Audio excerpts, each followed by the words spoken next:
હોળીના તહેવારમાં જો આપણી ચલણી નોટોમાં કલર લાગી જાય તો આ કલરવાળી નોટ બેંકમાં ચાલશે કે કેમ? દર્શક મિત્રો, ખબર છે .com હું માલવિકા આપનું સ્વાગત કરું છું. મિત્રો, આજે આપણે વાત કરીશું હોળીના તહેવારમાં જો આપણી ચલણી નોટોમાં કલર લાગી જાય તો આ કલરવાળી નોટ બેંકમાં ચાલશે કે કેમ, અને આ બાબતે આરબીઆઈનો શું નિયમ છે તે વિશે. હોળી વખતે ઘણી વખત કલર લાગવાના કારણે કપડાની સાથે ખિસ્સામાં રાખેલી નોટ પણ રંગીન થઈ જાય છે. શું તમે જાણો છો કે આ કલર નોટને લઈને આરબીઆઈનો શું નિયમ છે અને બજારમાં આ નોટોને કેવી રીતે ચલાવી શકાય છે? સૌપ્રથમ વાત કરીએ રંગીન નોટની, તો ઘણી વખત એવું થાય છે કે તમારા પર કોઈ રંગ નાખે ત્યારે ખિસ્સામાં રહેલી ચલણી નોટો પણ રંગીન થઈ જાય છે.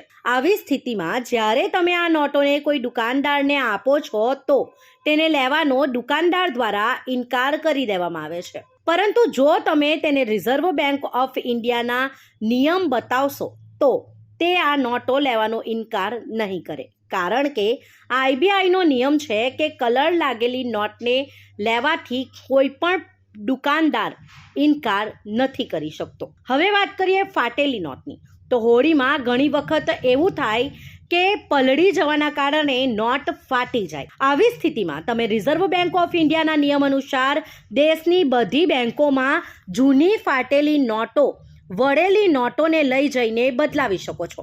તેના માટે બેંક દ્વારા કોઈ ચાર્જ લેવામાં નથી આવતો.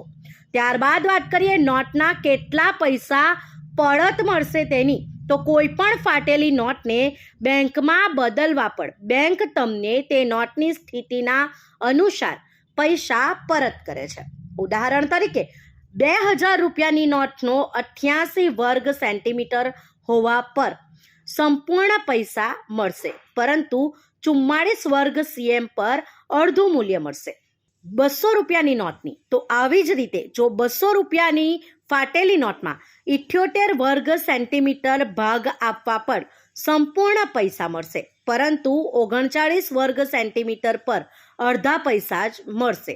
જણાવી દઈએ કે ભારતીય રિઝર્વ બેંકના નિયમ અનુસાર દરેક બેંકને જૂની ફાટેલી કે વળેલી નોટો સ્વીકાર કરવી પડે છે. આમ, જો આ વખતે હોળી ધૂળેટીમાં કલર રમતી વખતે, પાણીથી રમતી વખતે જો તમારી નોટ પલળી જાય છે અથવા રંગીન થઈ જાય છે તો તમારે ટેન્શન લેવાની જરૂર નથી. અમે તમને અહીં જણાવ્યું તે રીતે તમે નોટ બેંકમાં પરત કરી શકો છો. સાથે જ કોઈ પણ દુકાનદાર આ નોટ લેવાનો ઇનકાર નહીં કરી શકે, કારણ કે આરબીઆઈનો નિયમ છે.